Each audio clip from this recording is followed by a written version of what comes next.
السلام عليكم، كنتمنى تكونوا كاملين على خير وبخير.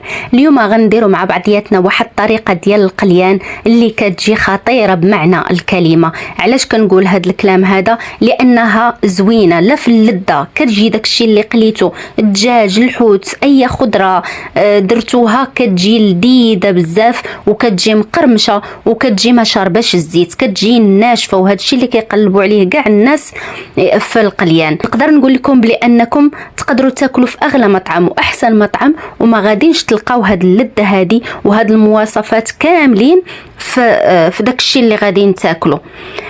هاد الطريقه هادي باش نخدموها ممكن تقليو اي حاجه كيف قلت لكم. اليوم غادا نقلي معكم القمرون والرايه وبطاطا والفلفله، وانتم ممكن تقليو الدجاج، ممكن تقليو الدنجال، تقليو القرع الاخضر، كورجيت، ممكن تقليو اي حاجه، كلهم كيجيو رائعين بهذه الطريقه، كلهم مجرباهم. اليوم انايا فاش بغيت نجرب معكم هذه الطريقه هذا الشيء اللي قليت، ولكن نتوما استعملوا اللي بغيتو كيف قلت لكم. الطريقه ديال هذا القليان هي سهله ولكن فيها اسرار غادي نشاركهم معكم دابا.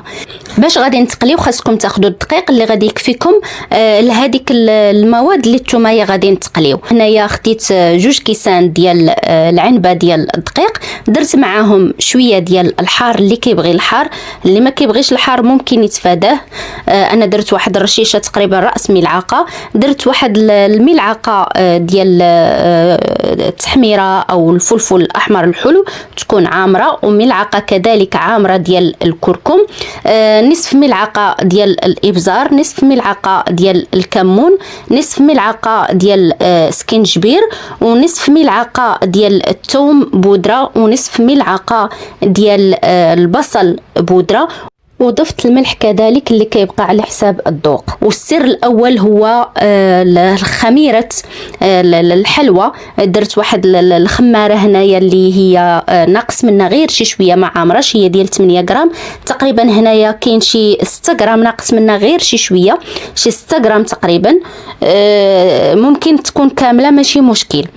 هاد الخميره هذه كتخلي هذوك الاشياء اللي غادي نتقليو يجيو منفوخين، يجي فيهم دقيق خفيف، وفي نفس الوقت كتزيد تقرميشه وكتمنع الزيت انه يدخل لداخل.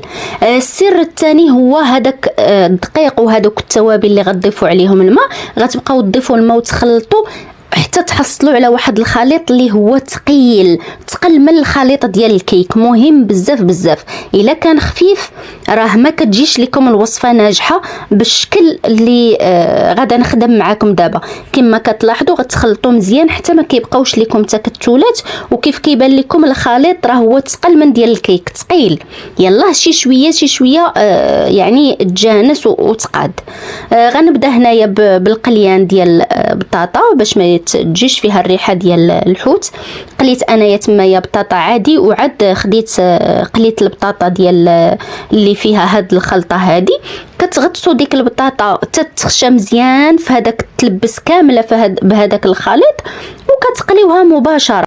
كيف كتلاحظوا فهي كتحمر مزيان وكطيب من برا ومن الداخل، غير العافيه تكون متوسطه، ما تكونش مهيله وما تكونش مطلوقه على الجهد، طيب لكم من برا ومن الداخل، وتا هي باش تعاون هذيك التقرميشه تجي مزيان.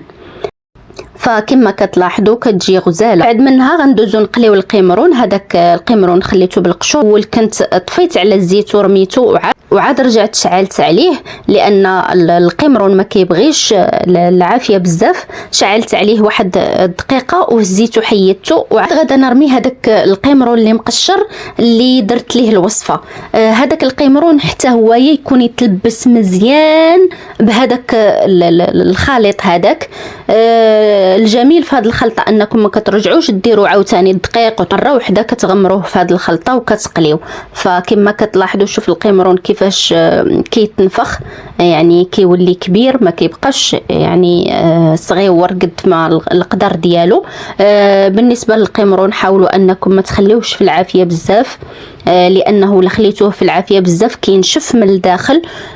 كتلقاو ان هذيك العجين كاين برا منفوخ، والداخل القمرون ما كاينش، كينشف يعني كتشربوا العافيه بسرعه. مجرد تبان لكم هذيك العجين تنفخت وتحمرت في العافيه متوسطه كيف قلت لكم، صافي كتزولوا وكدوزوا تقليو باقي الاشياء اللي عندكم. هنايا قليت الفلفله ما درتهاش حتى هي كامله في هذيك الخلطه، يعني كتبقاو كتخدموا على حساب الناس اللي غتقدموا ليهم، العائله ديالكم اشنو كتاكل كتخدموا على هذاك الشيء. فكما كيبان لكم شوف الفلفله والقمرون كيبانوا ناشفين ومنفوخين، بالاخص القمرون اللي فيه هذيك الخلطه كيبان زوين بزاف ومنفوخ وخفيف. بالنسبه للرايه اللي بقات لينا حتى هي كنديروا ليها نفس الطريقه، كنحاولوا نلبسوها مزيان بهذاك الدقيق، ما كنخليوش شي بلاصه تكون خاويه منه عريانه، وكنديروها في الزيت تقلى، كنخليو عليها البوطه متوسطه وكنبقاو نقلبوا فيها حتى تحمر مزيان، وعاد نحيدوها نزولوها من الزيت ونقدموا الطبق ديالنا بالصحه والراحه. كيف ما كتلاحظوا كيجي شهي وفي المذاق ما تشبعوش منه، كيف ما قلت لكم مقرمش لذيذ ناشف من الزيت كما غادي تشوفوا. غادا نفتح معاكم الفلفله والبطاطا والقمرون الرايه كلهم ناشفين. شوف الفرق ما بين الفلفله اللي مديور ليها هذاك الخليط والفلفله الاخرى اللي ما مديورش ليها. كيف هذيك الفلفله اللي مديور ليها الخليط منفوخه وخاويه من الوسط، ما عندهاش علاقه بالفلفله الاخرى، كتبان ناشفه عليها ماشي بحالها. يعني من الشوفه قبل ما نحل معاكم شوف كيفاش الحوت ناشف من الداخل وطايب داخل ليه الطيوبه رطب بحال الزبده. شوفوا البطاطا كي ناشفه من الداخل وطيبه، شوف الفلفله ما داخلش ليها ابدا الزيت، القمرون حتى هو طيب قياس وناشف منفوخ، يعني كامل يعني كما كيقولوا الطبق كامل مكمول دايزو الكلام. وبهذا كنقول لكم بالصحه والراحه، مع السلامه، الى وصفه مقبله ان شاء الله.